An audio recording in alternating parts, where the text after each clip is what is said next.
Y es un gusto, como recién lo anunciaban Gabriela y Gonzalo, tener en los estudios a Ivonne Calderón. Ella es historiadora y está en el Uruguay haciendo un doctorado. Bienvenida, un gusto recibirte. Gracias por la invitación. Ivonne, quizás para la gente en general no es muy fácil de comprender cómo es posible que haya fracasado un plebiscito donde se le pregunta a la gente si está dispuesta a endurecer las herramientas legales contra la corrupción, si está dispuesta a poner en tela de juicio, a debatir los salarios de los congresistas, algo que en Latinoamérica se escucha muchísimo. Hay que bajar el salario de los políticos, hay que combatir la corrupción, pero los colombianos que después puede ser discutible si hay que plebiscitar esto, cuando en realidad lo deberían hacer los gobiernos, no debería tenerse que plebiscitar, pero bueno, vamos a plebiscitarlo, lo plebiscitan y no se alcanzan los 12 millones de votos que se necesitaban. Sí, es una situación compleja de entender un poco, ¿no? Afuera de Colombia, pero en general es un fenómeno regional, ¿no? Y latinoamericano para hablar del tema de la corrupción.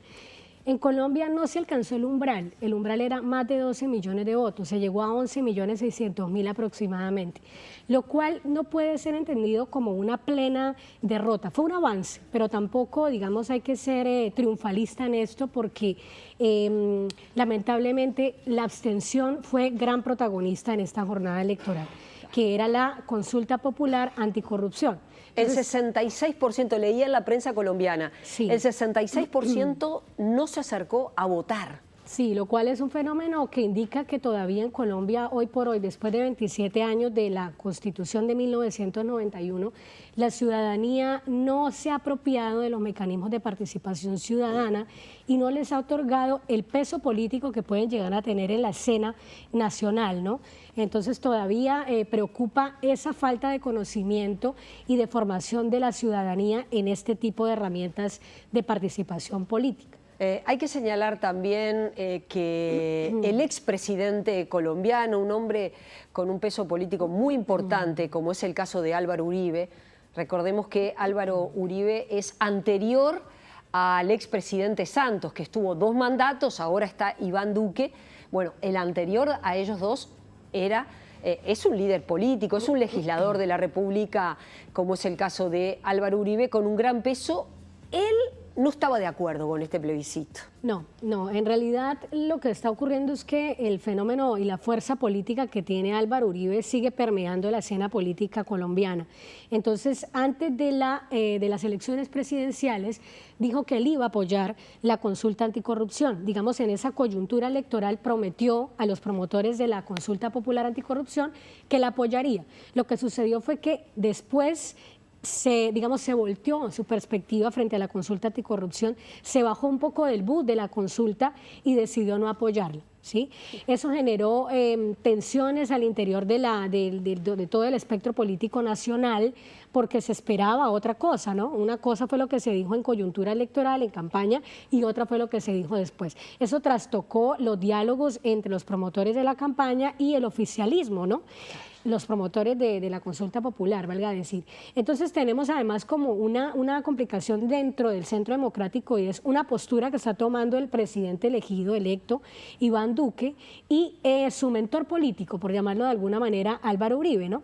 Tenemos allí como uno puede pensar, ¿será un fraccionamiento que se está viviendo dentro del Partido Centro Democrático o qué será lo que está ocurriendo allí al interior, ¿no? A la vez uno se pregunta, ¿son tan graves los problemas de corrupción de Colombia? Y se lo pregunto porque uno de antemano puede decir, sí, en todas las sociedades son muy graves, pero bueno, para impulsar un plebiscito quiere decir que es realmente algo muy, muy grave que está pasando en la sociedad. Sí, son, según los promotores de esta consulta popular, más de 50 billones de pesos. Billones de pesos anuales que se está llevando el problema de la corrupción en Colombia. Tenemos escándalos increíbles en Colombia de corrupción, por ejemplo, los escándalos del Plan de Alimentación Escolar, que es el PAE, en donde se robó el dinero que iba destinado a la alimentación de los niños en etapa escolar y lo que hicieron los que estaban organizando y preparando toda esta distribución de recursos fue agarrarse el dinero. Tenemos además el escándalo de corrupción de Reficar. A ver, y la comida no llegó a los niños. Y la comida llegaba de una manera que no era la esperada y además se cobraban, había sobrecostos en el cobro de los alimentos. Entonces, son escándalos que han permeado la política nacional en Colombia. Además, el escándalo de Reficar, que es la refinería de Cartagena, todo lo que estuvo permeado por Odebrecht, o sea, una cantidad de cosas que han ocurrido en Colombia, el manejo de los proyectos de infraestructura, ¿sí? Entonces tenemos... Odebrecht, hay que recordarle a la gente, es la brasileña que, claro, bueno, digo que se demostró que pagó coimas prácticamente en casi todos los países de América Latina. En casi todos los países. Y en Colombia, claro que sí. De hecho, uno de los candidatos del Centro Democrático, Oscar Iván Zuluaga, estuvo vinculado, que fue el candidato que riñó en las elecciones con Santos en su segundo mandato, estuvo vinculado con este fenómeno de Odebrecht y también Santos se presume que tuvo allí como un vínculo, ¿no? Entonces, como pueden ver los televidentes, hay un fenómeno de corrupción en Colombia que no está desarticulado del fenómeno de corrupción que está ocurriendo a nivel regional, ¿no? A nivel latinoamericano. ¿Por qué se hizo la consulta popular? Precisamente por eso, para pedir que esas cosas paren, que se reduzcan y además porque una cantidad de proyectos anticorrupción han sido llevados al Congreso y no han sido aprobados, no han pasado. Entonces, un poco la idea era llevar a que la ciudadanía diera un mandato popular para apretar, para castigar a los corruptos. No se dio, no llegamos al umbral, pero hubo un gran y significativo avance dentro de esto, y es que se obtuvieron más de 11 millones de votos, lo cual quiere decir que fueron más votos de los que obtuvo Iván Duque para llegar a la presidencia. Sí, es interesante resaltar eso. Si bien es cierto, no se alcanzó, pero creo que Iván Duque es presidente con menos de 9 millones de votos, 8 y algo. 10 millones de votos. Ahí está. Sí. Y este apoyo superó los 11 millones, como tú decís. Bueno, no se llegó, pero de cualquier manera se estuvo cerca. A la vez, cuando uno lee la información sobre Colombia, da la impresión que desde el punto de vista social está todo bastante complicado, con muchos líderes sociales asesinados, con este presidente nada convencido, teniendo que instrumentar los acuerdos de paz. Recordemos que también el plebiscito sobre los acuerdos de paz no prosperó, la gente lo rechazó, uno de afuera de Colombia lo puede entender, pero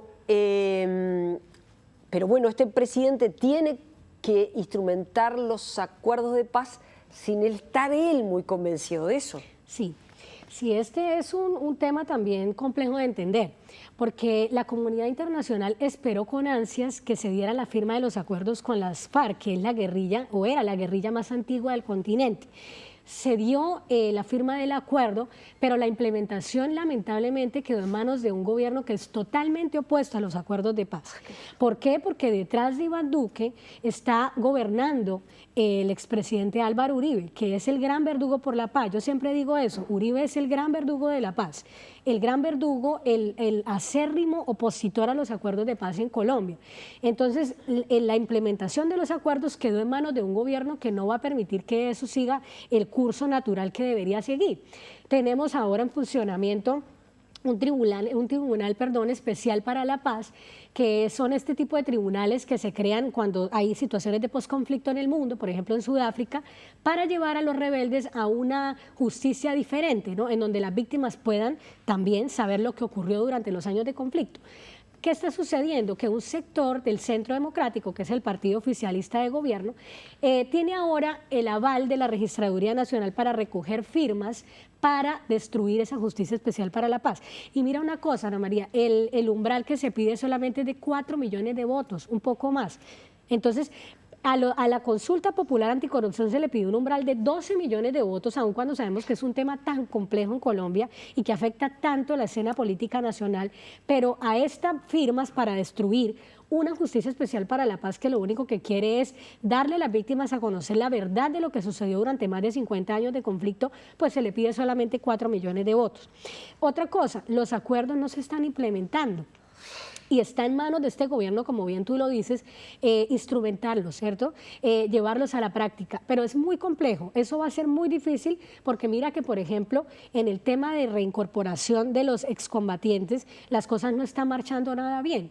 Entonces muchos de ellos han sido asesinados dentro de este grupo de asesinatos de líderes y lideresas que tiene lugar desde hace 2 años y que ya ha cobrado más de 363 líderes.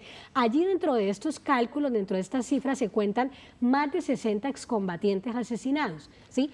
La gente de los excombatientes no están siendo reincorporados económicamente y socialmente a la sociedad colombiana.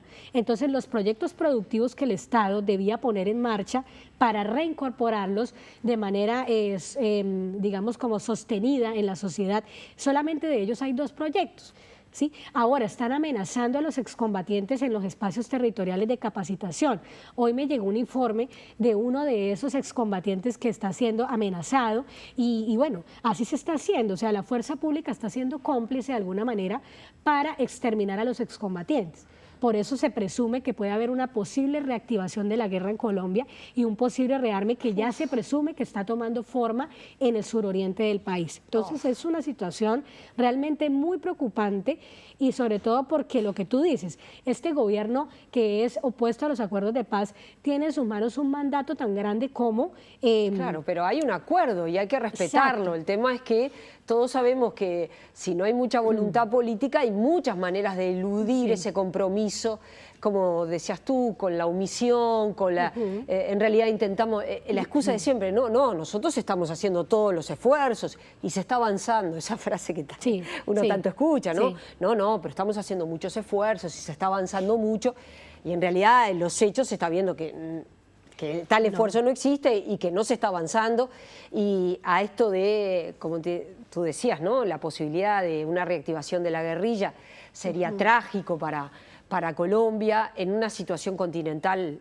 además compleja desde el punto de vista social, pero también económico. Hoy Colombia tiene el problema de estar recibiendo en su país más de 2 millones de venezolanos. Digo, hay que poder integrar a esos venezolanos a tu país y hacerlo de forma pacífica. A la vez el combate, por lo que estuve también, esto lo estuve viendo bastante en la prensa internacional, el combate a la droga, a las plantaciones de droga que todavía están ahí. Claro, es que eso hace parte también del acuerdo de paz y es la sustitución de cultivos ilícitos por cultivos productivos. Claro. Pero el Estado no está haciendo nada para eso, Ana María, y el gobierno no está haciendo nada para eso. Miren, yo creo que lo más preocupante de todo esto es ver cómo un acuerdo de paz tan anhelado por la comunidad internacional está tirándose a la basura. Y es que no se ha implementado la política de sustitución de cultivos y tampoco la de restitución de tierras. Y esas son una de las causas por las cuales hay tantos líderes asesinados, que son los que están promoviendo la sustitución de cultivos. Están siendo amenazados por estas bandas criminales, estos grupos como el Clan del Golfo, que no quieren que eso se dé, porque claro, se les acaba en la tierra donde tienen todos estos cultivos ilícitos allí en marcha. Entonces es una situación de gran preocupación para el país, pero también debería ser de gran preocupación para la comunidad internacional, claro, porque hasta tanto no se implementen los acuerdos, los líderes van a seguir siendo asesinados en Colombia.